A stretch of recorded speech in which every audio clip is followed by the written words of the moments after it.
What's up, everybody? So I'm going to do this video a little bit different from what I typically do.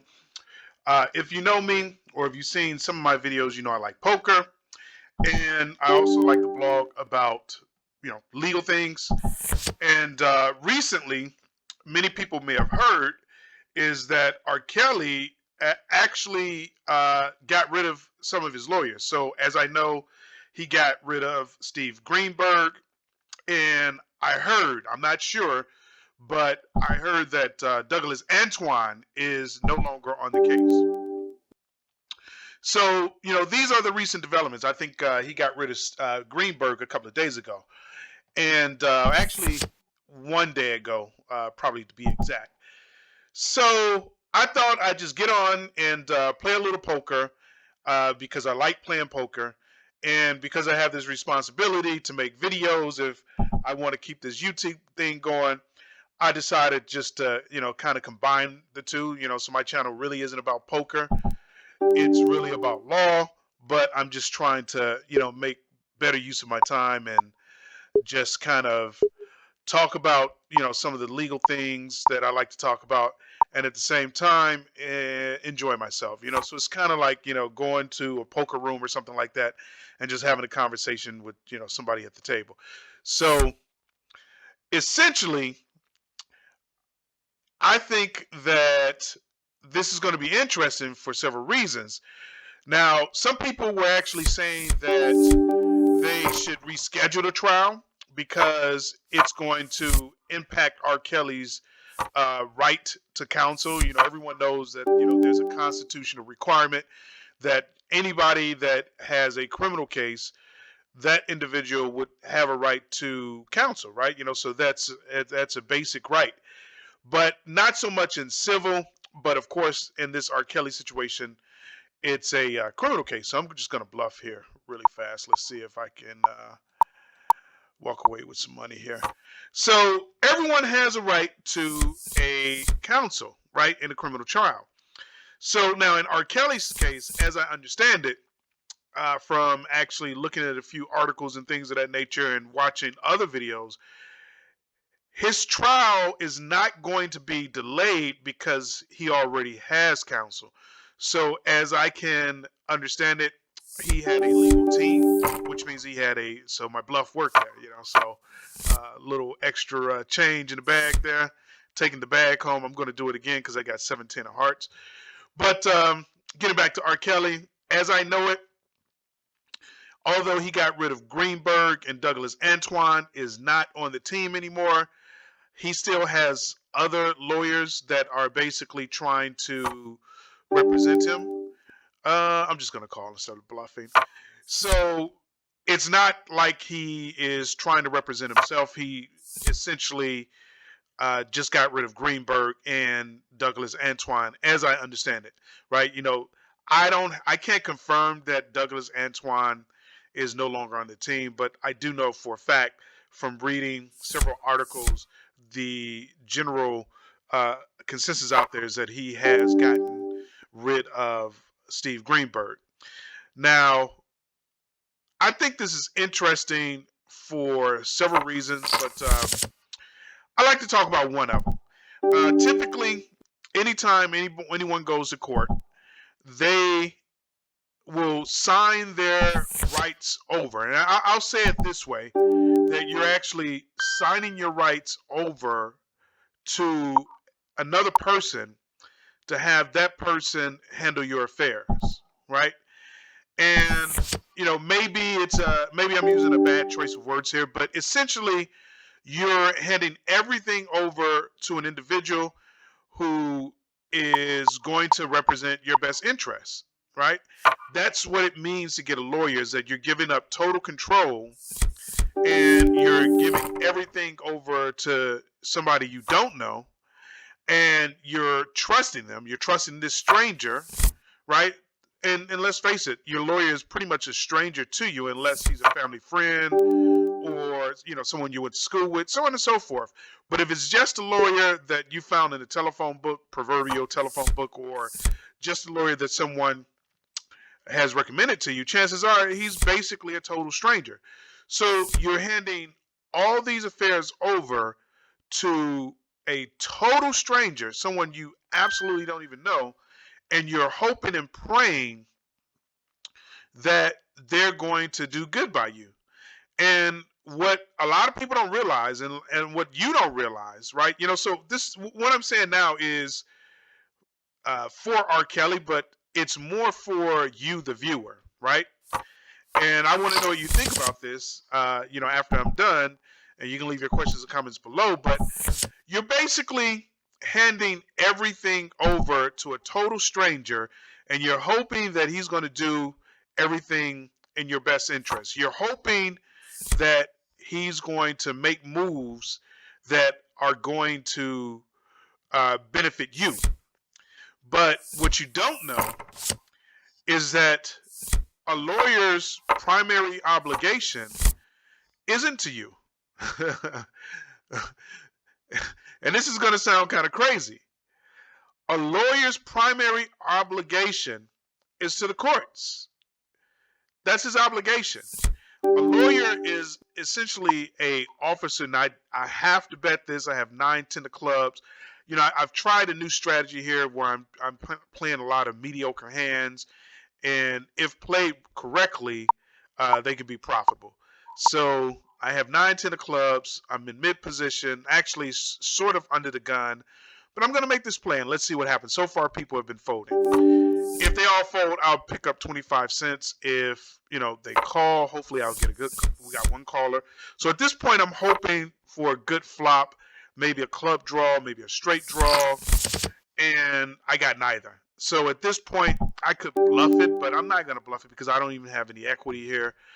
So I'm just going to check it. So a lawyer's primary obligation, a lawyer's primary obligation isn't to you.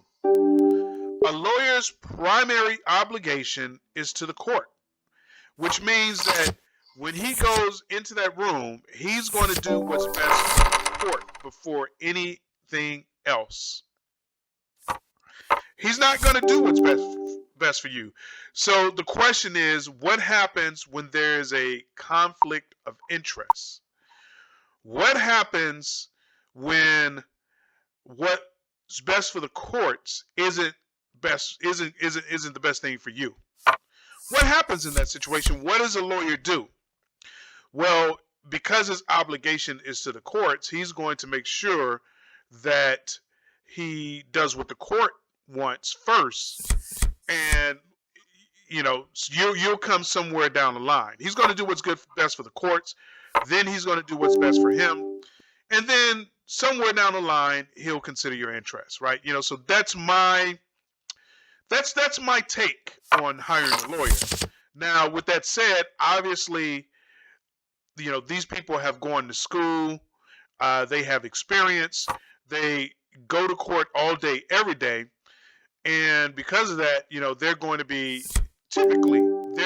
much better than you in terms of litigation, right? So if you go into court and it's your first time and you decide to represent yourself, then you'll be in the situation where you're starting from scratch and you're up against people, you're up against lawyers who have probably tons of education and they probably have years of experience, and it's basically going to be a losing situation. So you're going to need something to level the playing field.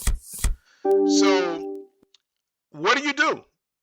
What's the best option when you're in the jam? You have to go to court. There's no way to evade it. There's no way to get around it. You're locked into going to court. So what are your options? What's the best thing to do? So in my personal opinion, the best thing to do in that situation is simply to represent yourself, but you want to bring on counsel to assist you, right? So what am I saying? What I'm saying is that when you go to court and you go to represent yourself, you are in total control of your case, right? You make all the decisions for your case, right? So to kind of counter the experience and education of your adversaries, you're bringing on lawyers onto your team. Like, I live in the state of Illinois. The state of Illinois basically allows lawyers to provide services to you without them representing you, right?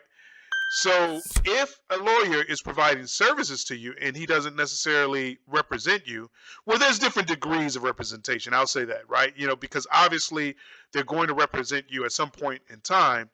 But the important thing about this law, especially in Illinois, is that you are in total control. You're not handing all your affairs off to a lawyer and hoping that the lawyer is going to do what's best for you, right? Hoping a total stranger is going to do what you need done, right? And to make the decisions that's going to benefit you.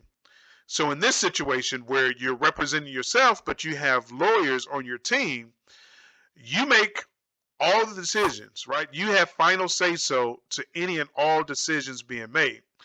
I have seen, and I have actually experienced situations where lawyers have basically taken advantage of me simply because I hired them, right?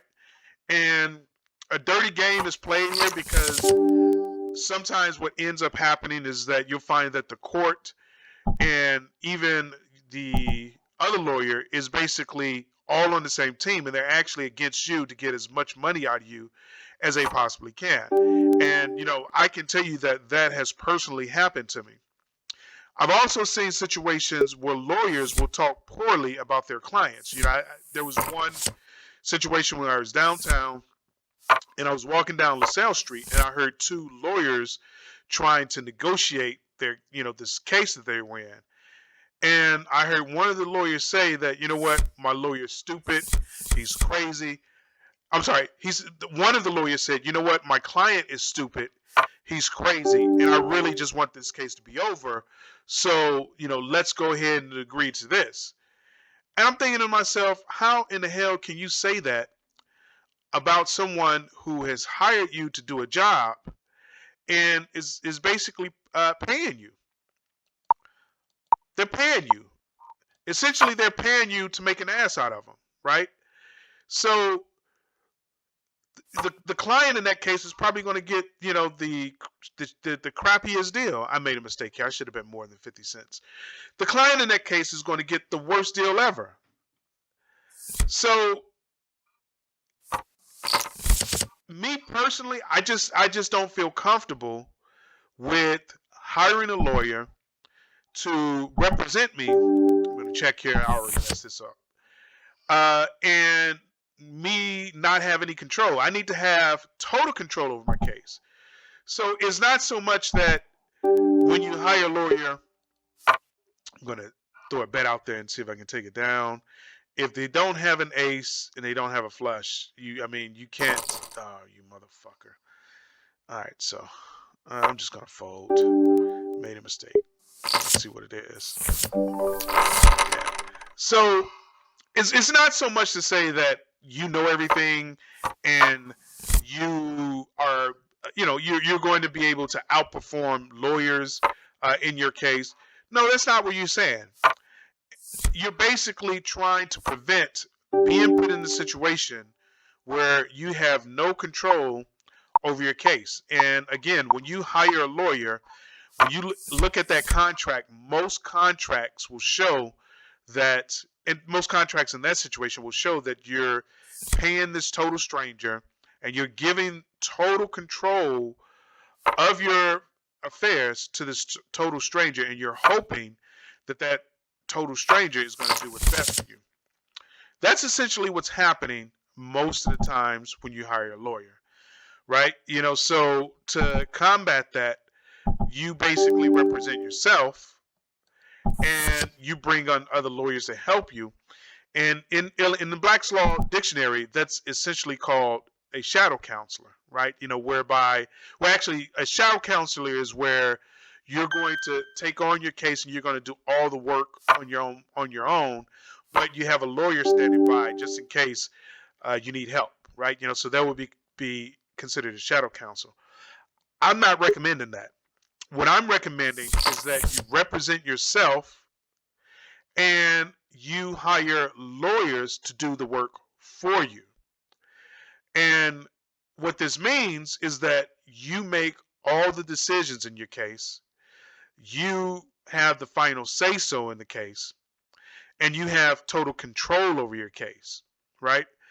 A lot of times when people go to court, well, actually, let's just get back on R. Kelly. So R. Kelly was in court, and he was trying to confirm that he didn't want Steve Greenberg represent him anymore. And at some point, he tries to speak and he tries to go in depth what he was saying. And the judge tells him, essentially, she just says, look, you shouldn't be speaking. Don't speak. Don't say anything. And some people take this as if the judge is trying to prevent him from speaking because she wants to violate his rights. That may be true, but I don't think that's actually what's happening here.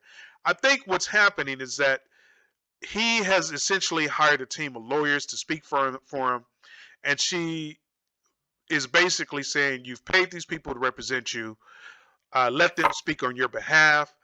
They have education, they have experience, and you've paid them.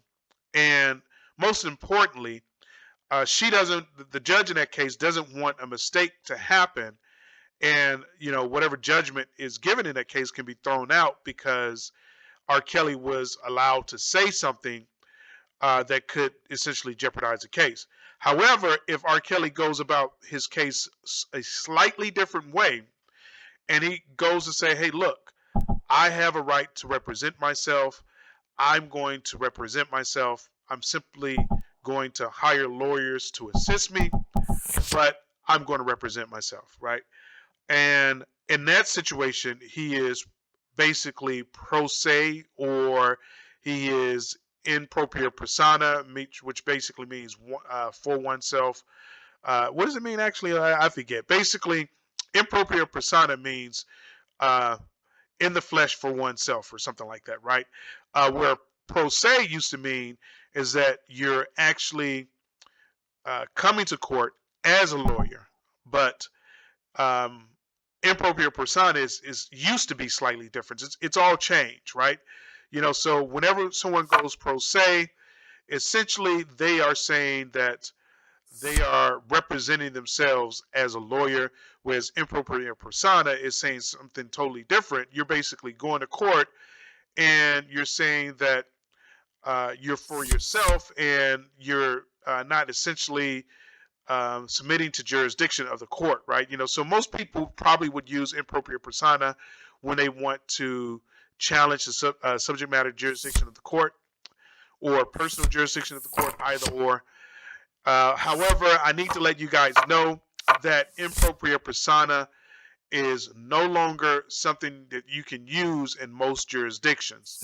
There was a federal case which has come out, and essentially they said that the term inappropriate persona is obsolete, right? If you guys are really interested in that case law, definitely leave your comments below, and I'll actually dig it up for you. But I did read it when I was looking for something else, and I just thought it was interesting. Hold on a second to take a sip of this Pepsi.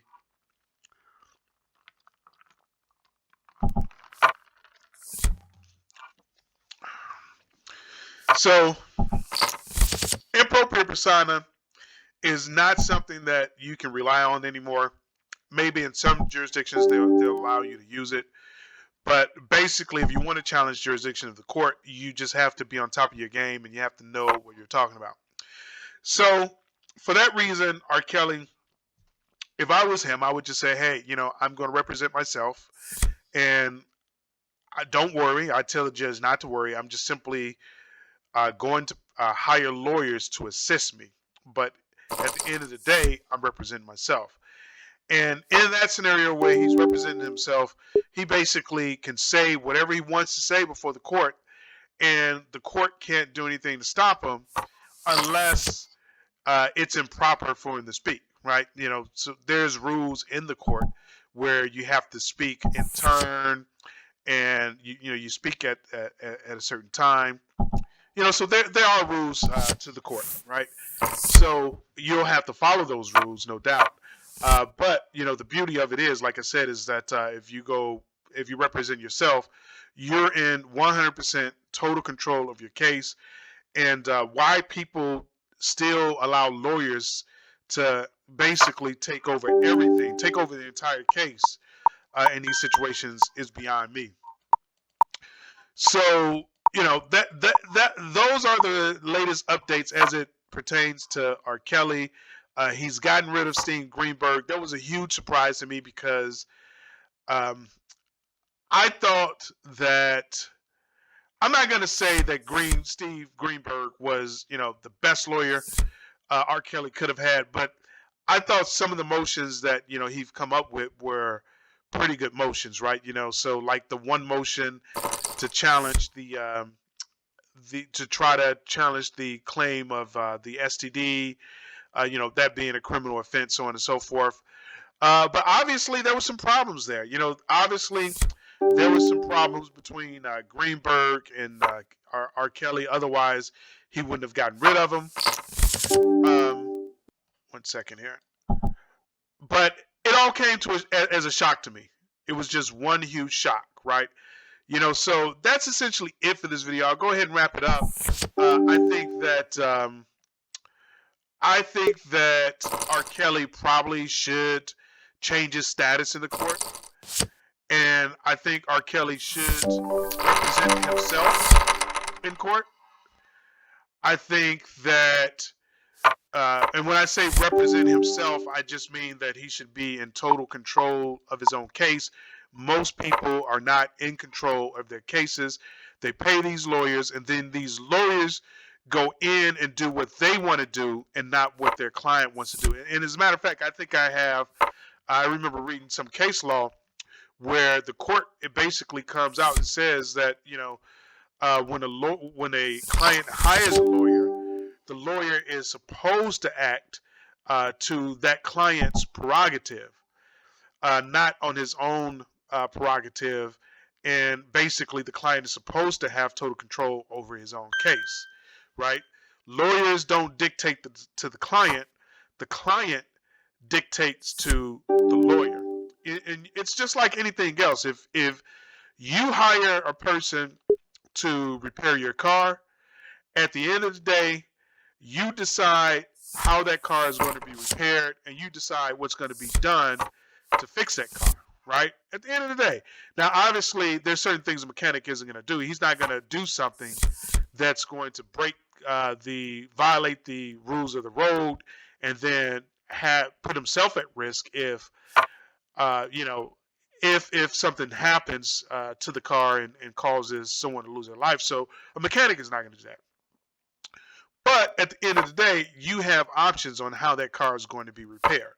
If you're repairing your home or if you're building a home, you decide on how that house is going to be built. You decide what's going to go into that house. You decide whether it's going to be built with